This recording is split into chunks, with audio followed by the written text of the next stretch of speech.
People like you ruin everything you touch. Gideon Rourke ripped the champagne tray out of her hands, so hard the glasses exploded across the floor.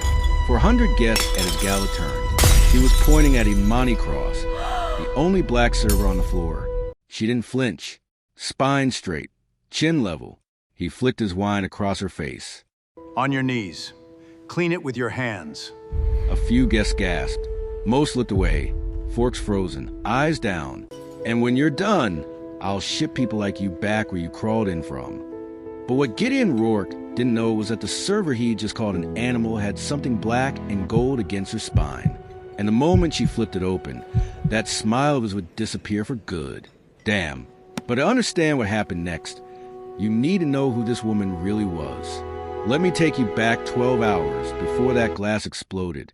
Imani Cross's morning started in a one-bedroom apartment in Long Beach. Nothing fancy. A folding chair by the window, a kettle ticking on the stove, the smell of shea butter and steam, and clean cotton in the air. She stood at the ironing board, pressing a plain white server's shirt, slow, careful strokes, steam curling up past her chin. On the counter behind her sat a laminated card, cracked at one corner, soft from years of thumbs. A naturalization certificate. Eunice Cross, her grandmother, the woman who came to this country at 19 to scrub other people's floors, who once got locked in a basement for a week by a family that kept her papers safe. Imani picked it up, ran her thumb over the seal, the way she did every morning she went under. Then she set it down and reached for the other thing, a credentials wallet, black leather, gold seal. She opened it, checked the photo, and slid it into a flat pouch sewn inside the waistband of her slacks. Imani was 34, Howard grad, 6 years with Homeland Security Investigations, Labor Trafficking Unit. She had pulled women out of massage parlors, kids out of farm barracks, and once 40 men out of a shrimp plant who hadn't seen daylight in a year. She knew the look those men had, the look of someone who's been told so many times that they don't matter that they've started to believe it. She spent 6 years teaching herself not to look away from that look. Tonight was her biggest case yet. The target, a forced labor and money laundering operation that ran through hotel kitchens up and down the coast. The man at the center of it all, Gideon Rourke. She'd read his file until she could recite it. The charity dinners, the magazine covers, the children's wing at the hospital with his name on it in gold. And under all of it, 16 months of quiet paperwork that told a different story. Workers who came on visas that vanished, wages that shrank into nothing. Whole crews of people who moved between his hotels like furniture and never once got to keep their own names. She had looked at his smiling photo so many times it stopped looking like a face and started looking like a lock. Tonight, she was the key. Her phone buzzed. Yvette, hey, how's the catering gig? Imani smiled. Her sister still thought she'd picked up banquet shifts for extra cash. Imani hadn't told her the truth. Couldn't. Not yet. It's fine. Just ironing my shirt. You sleeping? You sound tired. I'm good, V. Okay, just don't let those rich folks make you small tonight. You hear me? You were never small. Imani closed her eyes. I hear you. She hung up. She looked back at the cracked card on the counter, at her grandmother's name. Eunice Cross had come to this country at 19 with one dress and a Bible. A family in a big house took her passport the first week to keep it safe and kept it for 2 years. They told her she owed them for the room. They told her nobody would believe a girl like her. When she finally walked out, she walked out with nothing but the clothes she wore. It took her 11 years to become a citizen. And when the letter came, she framed it and hung it by the door so every grandchild who ever left the house would see it on the way out. And she used to say the same thing every time the world tried to bend one of them small. You are nobody's servant. You are somebody's answered prayer. She clipped the earpiece to her collar, slid on the white shirt, looked at herself in the mirror. Plain shirt, black slacks, hair pulled back tight. Nobody special. Just another server named Nia. That was the whole point. The Meridian sat on a cliff 2 hours up the coast. The kind of address you only see from a helicopter or magazine. By 6 that evening, the terrace was alive. Glass rails ran along the edge of a 200-foot drop. A string quartet played near the infinity pool. Champagne fountains stood taller than a man, catching the last of the sun like poured gold. Orchids on every table, gold-rimmed plates, valets in white gloves at the gate, waving in a river of black cars. The guest list read like a map of who owns California. 2 senators, hotel dynasties, sponsors, a studio chief, a cabinet member's wife. The kind of dinner where a toast could raise 10 million, and a bad photo could sink a brand overnight. The kind of room where a handshake moved more money than most people would touch in a lifetime, and a whisper could bury a career before dessert. And below it all, out of sight, the machine that paid for it. Somewhere under that terrace, in a kitchen no guest would ever see, were the people who peeled the shrimp and pressed the linens and scrubbed the pans. Some of them for pennies, some of them for nothing, some of them for a debt that grew a little every month so it could never be paid. The champagne fountains ran on their backs. Not one guest thought about it. That was the whole design. Imani had been embedded with the outside catering company for 2 weeks. Delia Fontaine, the banquet captain, liked her. Quiet, fast, never late, never complained. Delia had no idea who she really was. She moved through the terrace with a tray of sparkling water, invisible the way service workers always are to people with money. Pouring, clearing, listening. Then he walked out. Gideon Rourke, 60s, silver hair swept back, a cream dinner jacket that probably cost a working man's year. He moved through the crowd like he'd built the ocean too, shaking hands like he was handing out blessings. Beside him, his daughter, Camille Rourke, 38, sharp, the company's OO, a smile that never touched her eyes. Rourke stopped near Imani's station. He leaned toward a man in a navy suit and said it low, but not low enough. Tell Brett, I don't want any of the temporary faces near the founder's table. This is a legacy night. Camille laughed, soft, knowing, the kind of laugh that says, I agree, I just never say it out loud. Imani's hand didn't shake. She kept pouring. Steady stream, steady breath. In her ear, a voice crackled. SSA Ray Okafor, her handler, in a van at the top of the access road. Copy that, Cross. We're recording. The night hadn't even started, and Gideon Rourke was already showing everybody exactly who he was. Dinner service opened at 7. The terrace hummed. Clinking glass. Low laughter. The quartet sawing away in the corner. Waiters moving like shadows between tables. Imani was assigned to the West Rail. 6 tables. She'd done it 100 times in 2 weeks. Then Brett Halloran, the event director, redirected her. Founder's table needs hands. Go. She picked up a fresh bottle and walked over. Calm steps. She approached from Rourke's left, tilted the bottle, began to pour. Rourke didn't look at her. He was mid-story with the senator, laughing too hard at his own joke. But when the wine hit the glass, his eyes flicked sideways. He saw her hand, then her face. He pulled the glass away before she finished. Not her. He said it the way you'd wave off a fly that landed on your food. Flat, bored, final. The senator went quiet. Camille lifted one eyebrow. Rourke snapped his fingers, actually snapped them at Brett, who was hovering near the champagne fountain with a tablet. Brett, different server, one that fits the room. Brett's neck went red. He rushed over, put himself between them like a wall. Of course, Mr. Rourke. So sorry. Nia, can you cover the back for a bit? Imani looked at Brett, then at Rourke, whose eyes were already gone, back to the joke, back to the world where she didn't exist. Yes, sir, she said. She turned and walked toward the kitchen wing. Smooth steps. No rush. Tray level. Face blank.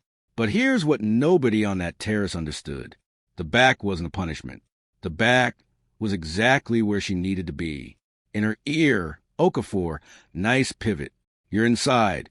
Take what you can get. The kitchen wing ran hot and loud. Steel and steam and shouting. Imani set her tray on a cart and moved down a service hall toward the staff area. That was when she heard it. A boy's voice, low, cracking near panic. It was here. It was right here. He was maybe 19. A dishwasher's apron. Hands wet, shaking, pulling open a metal locker again. And again like the thing he wanted might grow back if he looked hard enough. His name tag said Mateo. "Hey," Imani said, soft. "You okay?" He froze, looked at her the way a rabbit looks at a road. "My passport. It was... Mr. Yardley keeps it, but tonight I need... My mother is sick. I have to prove who I am for the money transfer," and he stopped. He'd said too much. She could see him deciding she was one of them. "It's okay," she said. "Mr. Yardley keeps it. In the office..." Mateo's eyes did the answering. He nodded once, tiny. "All of them?" she asked. "Everyone's papers?" Another nod, smaller. "The safe, in the back office. He says it's for safekeeping. He says we owe the housing. He says..." His voice dropped to nothing. "He says if we talk, the van's come and we don't come back." Imani kept her face soft and her voice softer, and inside her chest something went cold and very still. "How much do you owe them?" she asked. Mateo laughed, a small broken sound. "It started at 3,000 for the plane, for the papers, for the room. Now it's 11. He wiped his face with the back of a wet hand. "I work every day. It only goes up. How long have you been here?" 14 months. His voice cracked on the number. "I have not called my mother in 14 months. They keep the phones. They keep everything." He looked at the locker again, at the empty shelf where his life used to sit. "I only wanted to see her face on the little screen. That's all. Just her face." Imani thought about her grandmother in a stranger's basement, papers kept safe. She thought about how a person could be standing in the richest zip code in the state and still be a prisoner. Same country, same night, 12 feet from a champagne fountain. In her ear, Okafor breathed out slow. "Cross, did you get that?" "I got it," she said, like she was talking to Mateo. She squeezed the boy's shoulder once. "Listen to me. You're going to see your mother's face. You hear me? Soon." She held his eyes until some of the panic drained out of them. "It's going to be okay. I promise you that." She'd made a lot of promises undercover she couldn't keep. This one she meant. The back office was 12 feet down the hall. Cheap door, half open, warm light. Imani glanced left, glanced right. Kitchen noise covered her steps. She slipped in. Metal desk, a laptop, a wall safe, standing open. Someone had been in a hurry. Inside, a stack of passports bound with rubber bands. Green ones, maroon ones, blue, dozens. Beside them, 3 fat spiral ledgers labeled in marker. Housing, advances, fees. She pulled the pen from her apron. Standard issue, looks like a ballpoint, camera in the clip. She photographed the passports, the rubber-banded stacks. She flipped a ledger open with one knuckle and shot page after page, names, debts that grew every month instead of shrinking, hours worked that no honest wage could match. One line showed a man billed $900 for a bunk bed. Another showed a woman paying rent on a room she shared with 11 people. She shot 40 frames in 90 seconds and transmitted them to the pen's encrypted chip. In the van, they landed on Okafor's screen in real time. On the desk, a photo she'd almost missed, a laminated sheet taped inside the safe door. A schedule, property names down the left side, dates across the top, little handwritten numbers in each box. She stared at it 1 second longer than she should have. It wasn't a delivery schedule. It was people. How many units moved from which hotel to which hotel and when. The Meridian had a column. Tonight's date had a number in it. 61. She shot it too. "That's it," Okafor said. His voice had gone rough.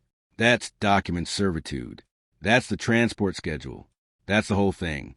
Cross, get out clean." She slid the ledger back exactly where it sat, stepped into the hall, picked up her cart, was pouring water on the terrace again inside a minute. 30 seconds. Nobody noticed. Nobody except Gideon Rourke, whose eyes found her across the crowd and narrowed. Back near the dish pit, another worker was watching her.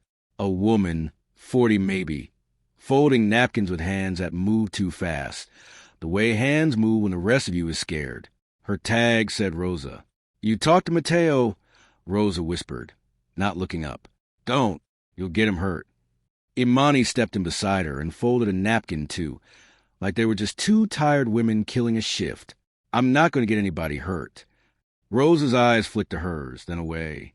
You don't know these people. Tell me about the dorm. Imani said quiet, folding. Rose's hand stopped. How do you? The vans. Imani kept her voice flat and kind. When do they come? A long silence. The dishwasher roared. Then, so low Imani almost missed it. Midnight, when the party ends. They move us before anybody official ever comes. New property, new city. Every few months. Rose's jaw trembled. My daughter is in that house right now. Imani looked at her. What's your daughter's name? Grace. Rosa, listen to me. Fold your napkins. Say nothing. And trust me for 2 more hours. She didn't know yet how she'd earned that trust, but she saw it land, a thin, terrified thread of it, in the other woman's eyes. Out at the valet stand, on her way to grab linens, a kid parking cars caught her sleeve. 18 acne, terrified. You're new, he whispered. The white vans. They idle behind the laundry building after 11. I'm not supposed to say. Then he was gone. In her ear, Okafor, Cross, we've got a second location. That changes everything. 20 minutes later, Rourke found Delia Fontaine by the ice station. He grabbed her elbow. Not asked, told. The girl in the wine-stained shirt. Pull her. She's done for the night. Delia tried. She really did. Mr. Rourke, she's one of my best. He leaned in, dropped his voice to that quiet, powerful men use when they want you to feel the threat without hearing it. You work for me tonight. Handle it. Or I find a caterer who understands, who signs the checks. Delia found Imani by the linen cart, hands in her pockets, eyes on the floor. Nia, I need your lanyard. I'm God, I'm sorry. He wants you gone. Did he say why? Delia swallowed. You know why. Imani unclipped it slow. Can I get 5 minutes?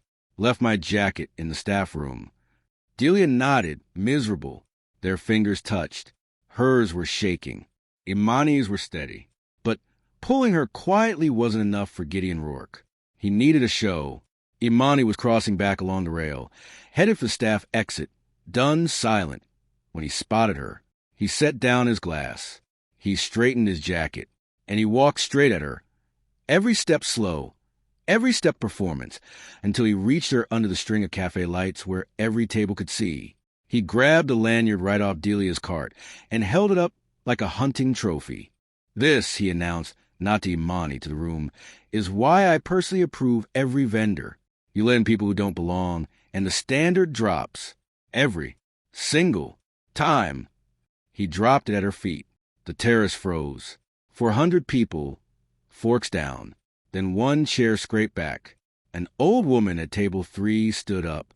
White hair, plain gray dress, a face that had seen enough decades to know cruelty when it stood in front of her. Her name, though nobody knew it yet, was Vivian Ashford, retired federal immigration judge. 30 years on the bench. That's enough, Gideon. Her voice was quiet, and it carried like a struck bell. Rourke looked at her the way you look at bad weather. He waved a lazy hand and turned away. Vivian stayed standing a long moment. Then she sat back down. Alone. 400 of the most powerful people in the state. And only one had a spine. Imani picked the lanyard up off the ground. Not because she needed it. Because she didn't leave messes behind. In her ear, Okafor's voice was tight. We got all of that. Stay and play. We are not done. She wasn't done. Not even close. At the top of the access road, a plumbing company van sat between 2 delivery trucks. No markings. Engine off. Inside, SSA Ray Okafor sat in front of 3 monitors. Sleeves rolled to the elbow, a cold coffee forgotten by the keyboard. Beside him, Agent Priya ne'er worked a feed from a camera hidden in a patio heater. Okafor had run this case for 16 months. 16 months of subpoenas, shell company traces, wage records that led to shell staffing firms that led to offshore accounts that led to more shells. The Rourke operation was one of the biggest labor trafficking cases the office had ever touched. Foreign workers lured on the promise of sponsored visas, their passports taken, buried in fake debt, worked half to death, then shipped between properties before anyone could ask questions. And the skimmed wages and phantom fees, washed clean through a company that gave to every children's charity in the state. They'd started this case with a single anonymous tip. A church volunteer in a coastal town had noticed the same 12 men at Sunday breakfast every week, always dropped off by the same white van, always picked up before the last of them, never allowed to linger. She'd written down a plate number on the back of a bulletin. That plate had led to a leasing company.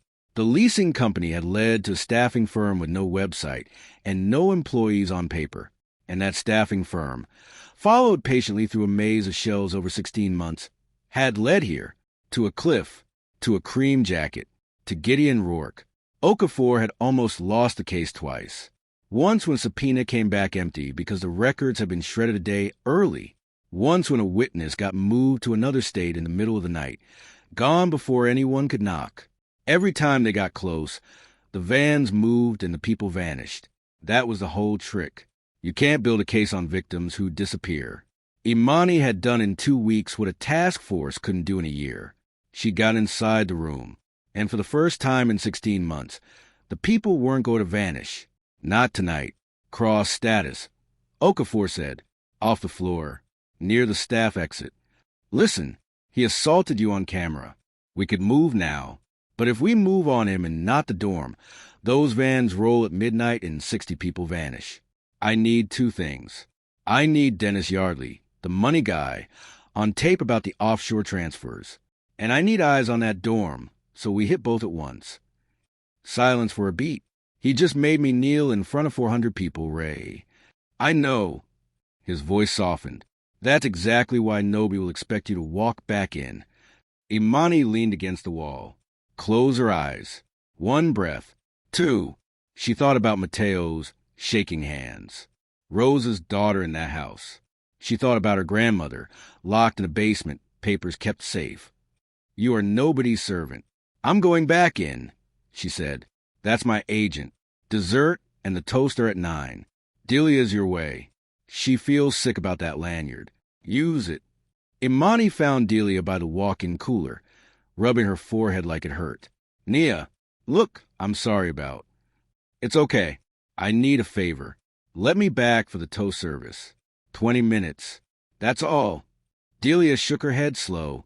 If he sees you, he won't notice me. In and out. Delia stared at her a long moment. Then she opened a cabinet, pulled out a fresh shirt still in its plastic, and held it out. I should never have let him do that to you. Imani took it. You're fixing it right now. She changed in the staff bathroom. New shirt, hair retied, pen back in the apron. She lifted a dessert tray, a ring of little gold-dusted tarts, and pushed through the kitchen doors. The founder's table sat at the head of the terrace, a step above the rest, under its own arch of lights. Rourke in his inner circle. And there, half turned away, glasses low on his nose, sat Dennis Yardley, late 50s, operations and finance. The man who built the shells, ran the housing scam, and moved the money. If Rourke was the face, Yardley was the spine. Imani sat up at the service ledge 6 feet behind them, close enough to hear, close enough for the pen. Yardley was talking fast and low. The labor audit is in 5 weeks, Gideon. 5. We move the staffing fund offshore before they subpoena the payroll, and we clear the coast house tonight. Tonight, before. Rourke sipped his scotch. Easy. Already handled. The senator promised the inspection stays soft, and he stopped mid-word. His eyes had drifted right, and landed on her. For a second, nothing moved. Yardley followed his gaze. The lounge noise seemed to drain out of the air. Then Rourke's face went red. Not embarrassed. Furious. The kind of red that starts at the collar and climbs. He stood, and the whole terrace felt it, because Gideon Rourke had just risen to give his toast. A waiter tapped a glass. The quartet stopped. For 100 faces turned up toward the founder's table, warm and glowing under the lights. Phones lifting to film the great man's speech. A live-stream light blinked red on a tripod near the rail. Friends, Rourke began, arms wide, smile back on. The Meridian isn't a hotel. It's a family. Every hand that built it, every heart that serves it. Then he saw her again, 6 feet away, dessert tray in her hands, calm, watching. He saw Mateo, too, hovering in the kitchen doorway. He saw his perfect moment, his legacy night, his family speech, about to have a stain in the corner of every photograph. And Gideon Rourke lost it, because people like you ruin everything you touch. He spun and ripped the tray out of her hands. Tarts and glass hit the marble. He grabbed a wine glass off the table and flicked it across her shirt, her chin, her cheek. The red ran down her jaw and dripped off her chin onto the white marble. A woman at the founder's table put a napkin over her mouth. Nobody else moved. Get down. His voice was loud now, loud enough to carry to the last table on the terrace. On your knees. Clean it up with your hands. Every piece. The live stream light blinked red on its tripod. Somewhere in the crowd, a phone camera zoomed in with a soft mechanical whir. 400 people watched a billionaire order a woman to kneel, and 400 people said nothing.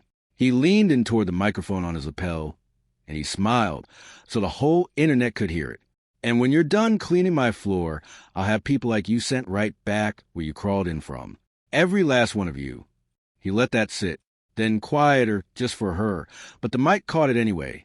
You should be grateful I let you in the building. Camille didn't even blink. She tilted her head and smiled that smile. Sweetheart, this was never your room. For a long moment, nobody in 400 people moved. Not the senator, not the studio chief, not the cabinet member's wife.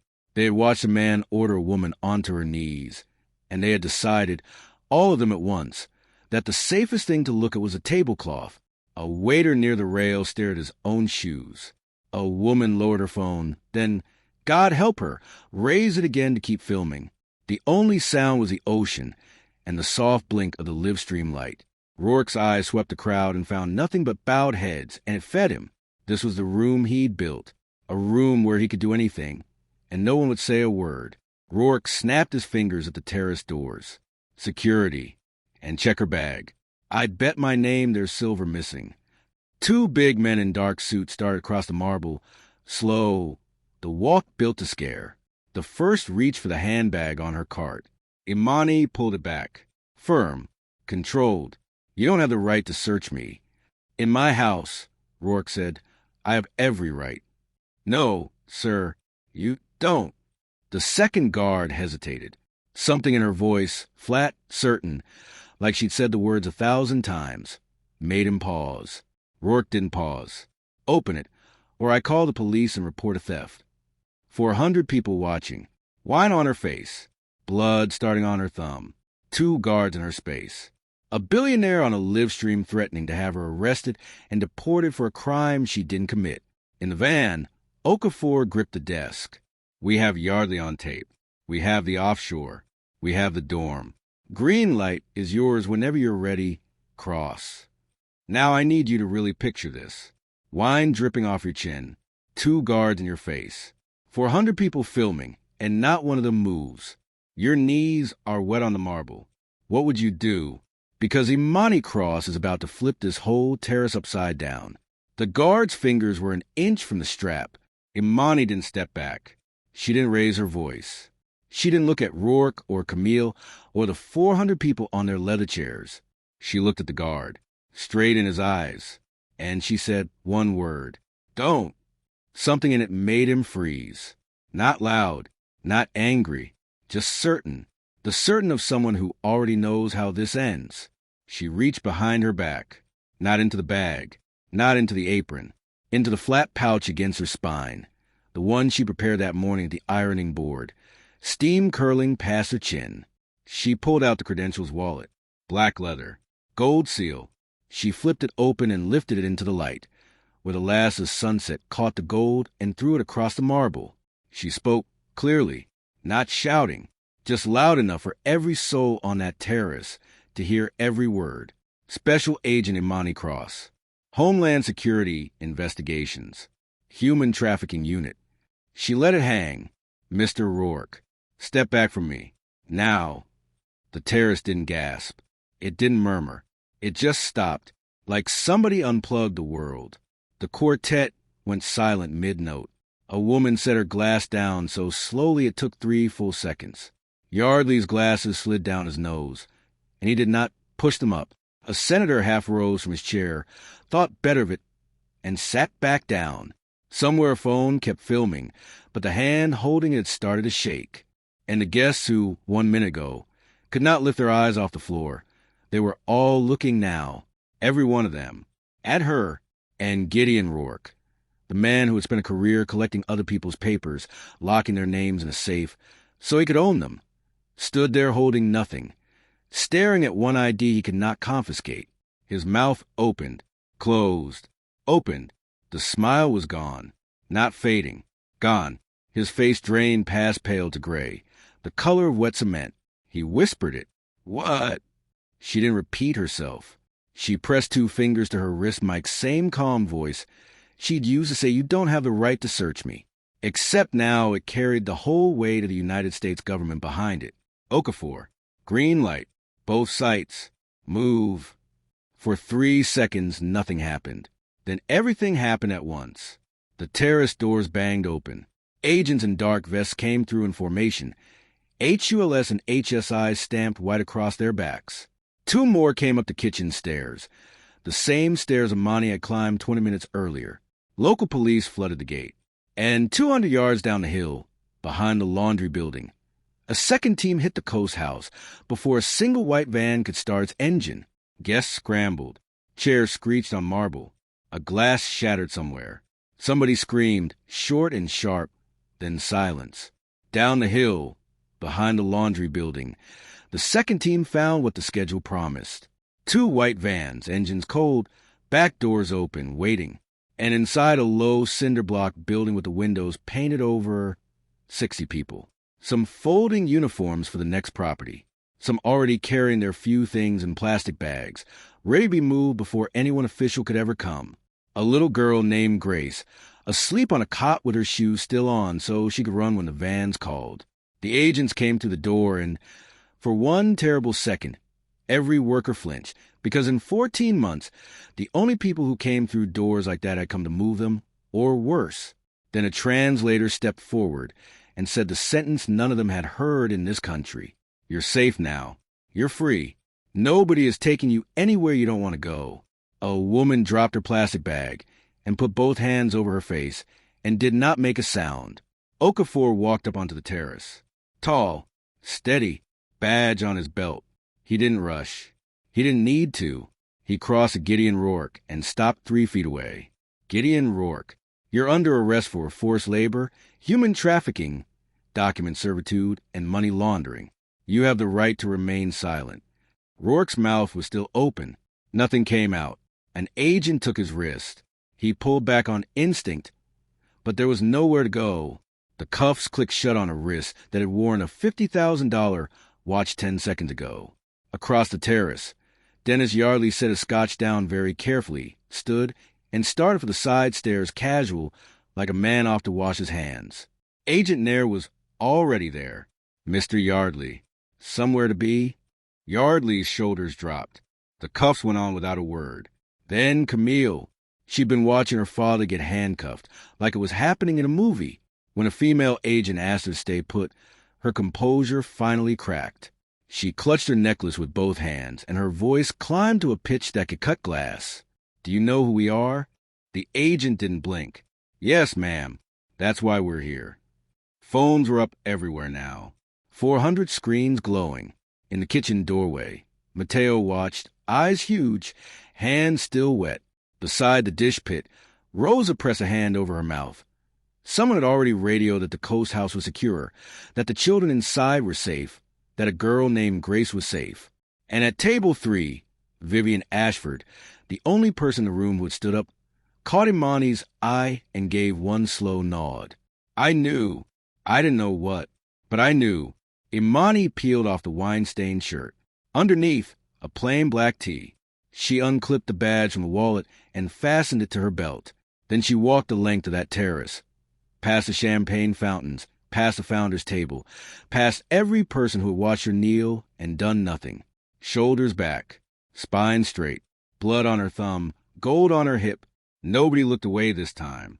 The HSI field office downtown was quiet at midnight. Fluorescent light, gray walls, the smell of burnt coffee. A different planet from cliffs and quartets. Gideon Rourke sat in interview room 2. His cream jacket was wrinkled now. His watch was in an evidence bag. He looked 10 years older than he had 3 hours ago. He started with rage. This is entrapment. You planted that woman at my event. My attorneys will end every one of your careers. She was a server. She was nobody. Okafor sat across from him, hands folded, face blank. He let Rourke finish. Then he opened a folder and slid photographs across the steel table. The passport safe, the rubber banded stacks, the ledgers. These are 61 passports your operation confiscated from workers you buried in fake debt. That's document servitude, a federal crime by itself. He laid down another. This ledger bills a man $900 for a bunk bed. This one charges rent on a room shared by 12 people. Rourke's jaw tightened. Okafor pulled a drive from his jacket and set it on the table. This is audio from Agent Cross's wire. At 8:52 tonight, your finance director discussed moving a staffing fund offshore ahead of Labor Department audit and clearing your coast house. The house where we just found 60 people locked in. You were sitting across from him. You answered. We have every word. Rourke's lawyer, arrived 20 minutes earlier, leaned in and whispered. Rourke shook him off. She was nobody, he said again, but the authority had drained out of his voice. What was left sounded thin. Okafor leaned back, looked at him a long moment. She's the agent who spent 16 months building the case that ends you. She walked into your kitchen, opened your safe, and recorded your money man confessing. All while you were busy making her kneel for your friends. She's the reason 60 people are sleeping free tonight, Mr. Rourke. She's the furthest thing from nobody. He slid one more photo across the table. The transport schedule. The little handwritten 61 into Knight's box. You want to know the part that should keep you up at night? You had her in your kitchen for 2 weeks. She poured your water. She cleared your plates. You looked right at her a dozen times, and you never saw her. Not once. Because the whole trick of your business was teaching yourself not to see the people carrying your trays. Okafor tapped the photo. That's exactly how she took you down. You built a machine out of not looking, and she walked into the one door you never guarded. Rourke's lawyer put a hand on his arm. Gideon, stop talking. But Rourke couldn't. His mouth kept moving like a switch had broken. I want to call the senator, he caught himself. Closed his mouth. Okafor had already written a half sentence down. 2 floors down, Dennis Yardley was having a very different night. Yardley had been in the system before, a wire fraud charge years ago. Pled down. He knew how it worked. He knew what forced labor plus laundering looked like on a sentencing sheet. And he knew the first man to talk gets the only good deal in the building. It took him less than 3 hours. By 3 a.m., he'd signed a cooperation agreement. He gave up the encrypted server. Account numbers for 2 offshore shells and 1 in Zurich. The routing paths of the skimmed wages, years of them, tens of millions. He named the shell staffing firms. And he named a sitting state official who'd taken quiet money to keep the labor inspector soft. Okafor read the list, looked at Nair. Nair looked back. This just got a lot bigger. Nair said, They always do. Okafor said, Upstairs. Gideon Rourke sat alone in room 2. The lawyer had stepped out to make calls. The light buzzed. He stared at the wall. The performance was over. By morning, it would get worse. Camille Rourke was not arrested that night. But at 7:15 a.m., an agent knocked on the door of the Rourke estate and handed her a subpoena. The bank records were already in. Camille had personally signed wire transfers moving $41 million into the offshore shells. Her signature, her initials, her authorization codes. By noon, the toast footage had gone viral. Somebody, probably a dozen somebodies, had posted the video, the tray smashing, the wine on her face. People like you ruin everything. The line about sending her back where you crawled in from. Camille's cool little, this was never your room. That last part hit hardest. It became the headline. It became the hashtag. Hashtag never your room trended for 3 straight days. Then the other one took over. A clip of Rourke's own toast. The Meridian isn't a hotel, it's a family, cut against a safe full of stolen passports. The Rourke brand, a wall of charity galas and hashtag Blessed Vineyard photos, was buried under a landslide. 2 hotel partners pulled out by Tuesday. 3 charity boards asked Camille to resign by Wednesday. The studio chief who'd sat at the founder's table deleted every photo from a night. The hospital quietly announced it would be reviewing the naming of the children's wing. The magazine that had put Rourke on its cover under the words Builder of Dreams ran a new piece, and the headline was one word: slaver. People who had eaten at his hotels for years started telling their own stories. A former front desk clerk posted about the back staff she was told never to speak to. A vendor described being warned not to ask why the same workers never seemed to go home. One by one, small voices that had been ignored for years suddenly had 1 million people listening. The comment sections filled with the same question, over and over. How did nobody see this? And the answer was sitting in the video at the top of every feed. They saw it. They just looked at their shoes. The dominoes were falling, and every one of them had Gideon Rourke's name on it. The charges came down in precise, devastating detail: forced labor, trafficking with respect to peonage and involuntary servitude, document servitude, 1 count for each confiscated passport, 11 counts of money laundering, obstruction. Added together, Gideon Rourke was looking at the rest of his life. At a press conference on the courthouse steps, the U.S. attorney laid out a scheme that had run for nearly 7 years. Foreign workers recruited on the promise of visas that never came, passports taken for safekeeping, manufactured debt that grew every month, wages skimmed and washed through shell staffing companies and offshore accounts, money that was supposed to be honest pay, money that instead bought a cliffside resort, a jet, a vineyard, and an art collection worth more than most towns see in a decade. She spoke for 14 minutes, and she did not raise her voice once. She read the numbers instead, and the numbers did the work. More than 200 workers moved through the operation over the years. 61 found the night of the arrest. An estimated $60 million in stolen wages and phantom fees. Bunk beds billed at $900. A shared room billed as a private apartment. A man who had worked 18 months and, on paper, somehow owed more than the day he arrived. She held up one of the passports, sealed now in an evidence sleeve, and she said the only sentence that was a number. This belonged to a human being. He was told it was being kept safe. It was being used as a chain. Imani was not named publicly. Standard protocol for undercover agents. But the footage had already made her an open secret. Social media didn't need a press conference. They had the video. They had the badge. Hashtag Agent in White trended for days. And a clip of an old woman standing up at table 3, saying that's enough. Gideon went viral all on its own. Someone found her. Her name was Vivian, 79, a retired immigration judge who'd spent 30 years watching men like Rourke lie in her courtroom. 5 months later, the trial began. Judge Harold Merrick presiding, known for 2 things: airtight reasoning and 0 patience for theater. The prosecution's case was surgical. 16 months compressed into 3 weeks. First, the safe. 61 passports, each one photographed on a screen for the jury, each one a person. Then the ledgers, the $900 bunk bed, the rent on a room shared by 12. Then the tape, Yardley's voice clear as a bell: "We moved the staffing fund offshore before they subpoenaed the payroll," and Rourke's answer cut short but damning: "Already handled. The senator promised." Then Yardley himself, the cooperating witness, a full day on the stand, walking the jury through every shell, every routing number, every fake fee. And then Rosa Villanueva, took the stand in a borrowed blue blouse, her daughter Grace waiting in the hall. Her hands were steady now, steadier than they'd been folding napkins that night. She told the jury about the recruiter who promised a visa, the passport taken at the airport for processing, the debt that never shrank, the vans that came at midnight when a property got too hot. She told them what it felt like to be told every single day that she was nobody, that no one would ever come. The prosecutor asked her the simplest question in the room: "Ms. Villanueva, why didn't you just leave?" Rosa was quiet for a moment.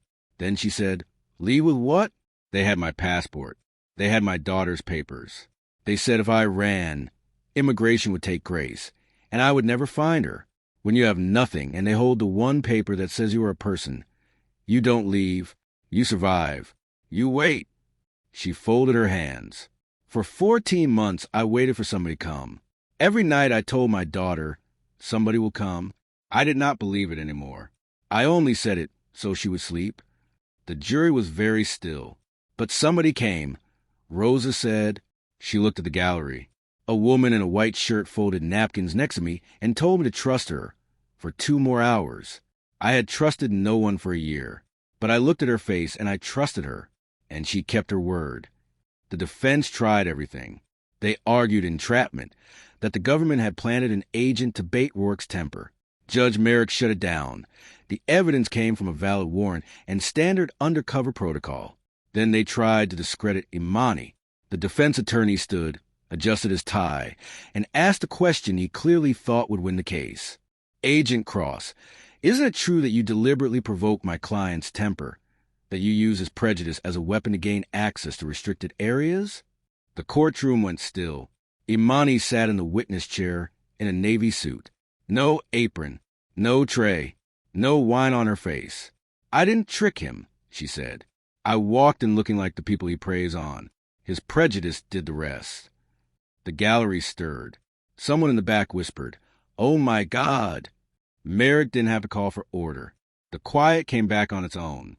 The defense had no follow-up. He sat. Rourke took the stand against his lawyer's advice. It was a disaster. He was combative and cold, and at one point called Imani that woman. Merrick stopped the trial, sent the jury out, and turned on him. "Mr. Rourke, you will refer to the witness by her name and title. She is Special Agent Cross. If you cannot manage basic courtesy in my courtroom, I will hold you in contempt. Are we clear?" Rourke nodded, but the jury had seen exactly who he was. Again, deliberations lasted 5 hours and 19 minutes. Guilty, every count. 6 weeks later, Gideon Rourke stood for sentencing. No cream jacket this time. Tan jumpsuit, cuffs in front. The courtroom was packed, cameras in every row. Judge Merrick read from a prepared statement. Every word chosen with surgeon's care. "Mr. Rourke, you took 61 human beings, promised them a future, and instead took their names, their wages, and their freedom. You did it for years. You did it while your name was carved above charity doors. And when one of them, one federal agent standing in for all of them, refused to kneel quietly, you tried to grind her into the floor in front of 400 people." He looked at Rourke over his glasses. "This court sentences you to 30 years in federal prison, forfeiture of all assets derived from this scheme, including the Meridian and every property it touched, and full restitution to your victims for every dollar of wages you stole." The gavel came down. Rourke was let out in cuffs. No smile, no watch, no cameras he controlled. Just the sound of shackles on a polished floor. Dennis Yardley got 9 years under his agreement. He knew it could have been life. Camille Rourke pleaded guilty to money laundering as an accessory for years, and her lawyer released a statement calling it a painful time for the family. Nobody felt sorry. Rourke hospitality dissolved. A victims' restitution fund was built from the forfeited empire to repay stolen wages and rebuild lives. The state official Yardley named resigned 2 weeks after the verdict. A separate investigation was already moving. No one was surprised. A documentary crew reached out to Imani for an interview. She declined. No statement. Just no, because sometimes justice isn't cinematic. It doesn't come with a slow-motion walk or a soundtrack. Sometimes it's 61 passports on a screen, a 5-hour deliberation, and a 30-year sentence read in a flat voice by a judge who's seen it all before. And that's what makes it real. But the story doesn't end in a courtroom. For months after sentencing, in a plain government building with folding chairs and a table of grocery store cookies, a small ceremony took place. No cameras, no senators. 61 people and their families in a bright fluorescent room. One by one, they were called forward, and one by one, a clerk handed each of them 2 things. A letter granting continued presence, legal protection to stay, to work, to breathe without fear, and a passport, their own passport, back in their own hands. Some of them open the little books right there and stare at their own photo like they've forgotten what their own face looked like when it was free. One old man held his against his chest and rocked. A young woman called her mother on a borrowed phone, in a language Imani didn't know, and Imani didn't need to know it. The word for I'm safe sounds the same in every language. It sounds like crying that finally gets to stop being quiet. Imani stood at the back in her navy suit, badge on her belt, watching. Mateo saw her first. He walked over, holding his passport in both hands like it might fly away. He didn't say thank you. He couldn't, his throat wouldn't work. Instead, he held it out, this small maroon book, and rested it in her hand for a second, so she could feel the weight of the thing that had been used to cage him now sitting free. Then he pulled something from his pocket, his old dishwasher name tag. Mateo bent at one corner. He pressed it into her palm. "So you don't forget us," he whispered. Imani closed her fingers around it. Then she reached into her own jacket and took out a laminated card, cracked at the corner, soft from years of thumbs. Her grandmother's naturalization certificate. She held it up so Mateo could see the name, Eunice Cross. "She came here with nothing," Imani said. They took her papers too. For a long time she believed what they told her, that she was small. She pressed the card back over her heart. She wasn't, and neither are you. You're nobody's servant, Mateo. You never were. Across the room, Rosa was helping a new family fill out their forms. Not a victim anymore, a volunteer now. Learn to be the woman who folds napkins next to the next scared person and says, "Trust me for 2 more hours." She caught Imani's eye and smiled. A real one. Monday morning, Imani was back at her desk. Same fluorescent light. Same coffee that tasted like it was brewed during a prior administration. A new file sat on her keyboard. Manila folder. Red tab. She opened it. Scanned the first page. A hotel chain in 3 states. Foreign workers. Confiscated documents. A whistleblower's complaint. She smiled, just a small pull at the corner of her mouth. Then she picked up her pen, opened her notebook, and started reading. The cycle begins again. Quiet, prepared, underestimated, unstoppable. Imani Cross never raised her voice. Not once. Not when Rourke called her an animal. Not when he flicked wine in her face. Not when he made her kneel on broken glass in front of 400 people. She never lost her composure. She never gave him the show he wanted. Her power was never volume. It was preparation, patience, and the law. Gideon Rourke had money, influence, 2 senators on speed dial, and 400 people who'd rather look at their shoes than say a word. He had every advantage the world can hand a man, and none of it mattered, because the truth doesn't care about your net worth. The law doesn't care about your guest list. And the woman you make kneel, the one you treat as invisible, the one whose name you never bother to learn, might be the one holding the one ID you can never confiscate. Think about that. His whole empire was built on one idea, that if you take away a person's papers, you take away the person, that a name in a safe is a name you own. He locked 61 of them in a wall, and he thought that made him a king, and he was undone completely, in front of 400 people in a live camera, by a single ID he couldn't reach. He'd spent his whole life collecting the one thing that finally ended him. That's not just justice. That's the shape of it. Poetic, almost. Except there was nothing poetic about the 14 months Mateo went without hearing his mother's voice, or the nights Rosa lied to her daughter so the child could sleep. That's the part the cameras never quite capture. For every man in cuffs on the news, there's a kitchen full of people who were taught, one insult at a time, that they didn't count. This story gave them a badge and a raid, and a 30-year sentence. Real life is slower and quieter and harder. But it starts the same way it did on that terrace, with one person deciding not to look at their shoes. Underestimating someone because of how they look isn't just cruel. It's the most dangerous mistake a powerful man can make. Look, this story is fiction. But that feeling, being invisible, being treated like less than human, being told this was never your room, that's real. Too real. So tell me, what would you have done? Comments now. Like, share, subscribe. We're just getting started.